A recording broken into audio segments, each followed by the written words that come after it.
یاد رکھیں، اگر ہم چاہتے ہیں کہ ہمارے موجودہ حالات صحیح ہو جائیں تو حالات کا حل کسی سیاسی پارٹی کے پاس نہیں ہے، حالات کا حل اطاعت دین میں ہے، حالات کا حل اقامت دین میں ہے، حالات کا حل اتباع سنت نبوی میں ہے۔ یاد رکھیں، اس ملک میں ہمارا اپروچ غلط رہا، ہم نے غلط اپروچ اختیار کیا، ہم یہ کہتے پھرتے رہے کہ ہمارا وطن ہمارے دین سے زیادہ مقدس ہے، ہم نے یہ اعتراف کیا کہ سیکولر نظام ہمارے نظام سے زیادہ مقدس ہے، ہم کفریہ الفاظ کہتے رہے، ہم ایسے الفاظ اور ایسے جملے اپنی زبان سے نکالتے رہے کہ فلاں دربار سے جو فیصلہ ہو جائے گا ہم خاموشی سے تسلیم کر لیں گے۔ کیا فلاں دربار اگر شریعت کے خلاف حکم دے کیا تم تسلیم کرو گے؟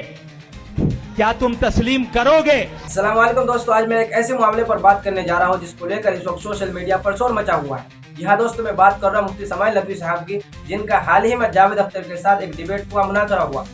اس ڈیبیٹ کے بعد مفتی سماعیل ندوی صاحب کسی تعارف کے محتاج نہیں، وہ اس وقت صرف بھارت میں نہیں بلکہ دنیا کے مختلف حصوں میں اب انہیں جانا جاتا ہے۔ لیکن دوستو اس ڈیبیٹ کے بعد جب گودی میڈیا کو کوئی بڑی غلطی نظر نہیں آئی تو مفتی سماعیل ندوی صاحب کے پرانے ویڈیو کو توڑ مروڑ کے پیش کیا جا رہا ہے اور یہ ثابت کیا جا رہا ہے کہ مفتی سماعیل ندوی صاحب جو ہے دیش کے غدار ہے، دیش کے مخالف ہے۔ لیکن دوستو مفتی سماعیل ندوی صاحب نے کیا کہا؟ سب سے پہلے یہ سمجھنا ضروری ہے کہ مفتی سماعیل ندوی صاحب نے اصل میں کیا کہا۔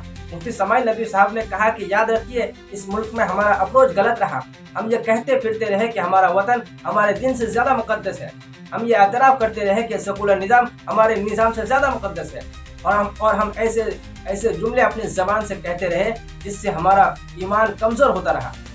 لیکن دوستو غور کیجئے، مفتی سماعیل ندوی صاحب نے یہ نہیں کہا کہ وہ وطن سے محبت غلط ہے، یا یہ نہیں کہا کہ وہ آئین سے محبت نہیں کرتا، وہ صرف یہ کہا کہ ایک مسلمان کے لیے اس کا ایمان، اس کا عقیدہ سب سے پہلے آتا ہے۔ کسی بات کو سمجھانے کے لیے انہوں نے سوال اٹھایا کہ اگر فلاں دربار اگر شریعت کے خلاف کوئی حکم دے تو کیا تم تسلیم کر لو گے؟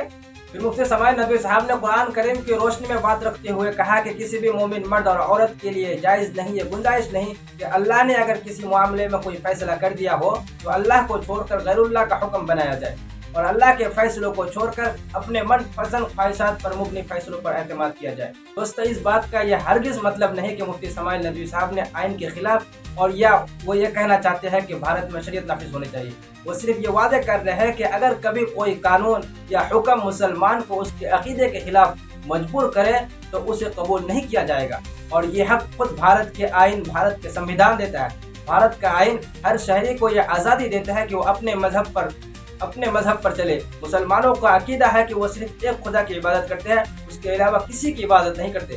مفتی سماعیل ندوی صاحب نے یہ مثال دی کہ اگر کل کو کوئی غلط جملہ پڑھنے کو کہے یا کوئی ایسا جملہ بولنے کو کہے جو شریعت کے خلاف ہو تو کیا تم بول دو گے؟ نہیں، ہم ہرگز نہیں بولیں گے۔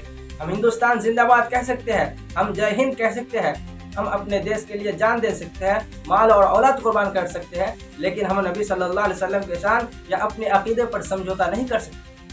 اس بات کا مطلب یہ نہیں کہ ہم دیش سے محبت نہیں کرتے، بلکہ اس کا مطلب یہ ہے کہ ہم اپنے عقیدے پر کبھی بھی کوئی سمجھوتا نہیں کر سکتے۔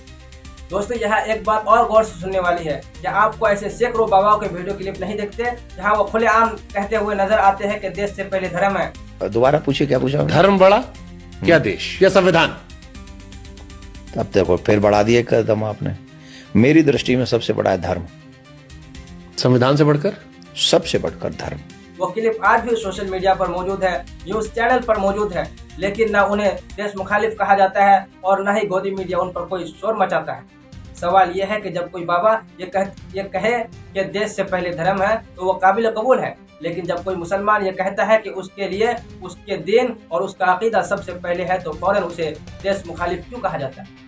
یہی وہ دوہرا معیار ہے جس پر آج سوال اٹھانا ضروری ہے۔ اسی طرح جب کھلے عام ہندو راشٹر کی بات کی جاتی ہے، جب یہ کہا جاتا ہے کہ ہندوستان کو رام کے قانون کے مطابق چلایا جائے، تب بھی گودی میڈیا خاموش نظر آتے ہیں۔ باگیشور بابا دھام یہ کھلے عام کہتے ہیں کہ ہندوستان کو ہندو راشٹر بنایا جائے، لیکن اس کے خلاف کوئی قانونی کارروائی نہیں ہوتی۔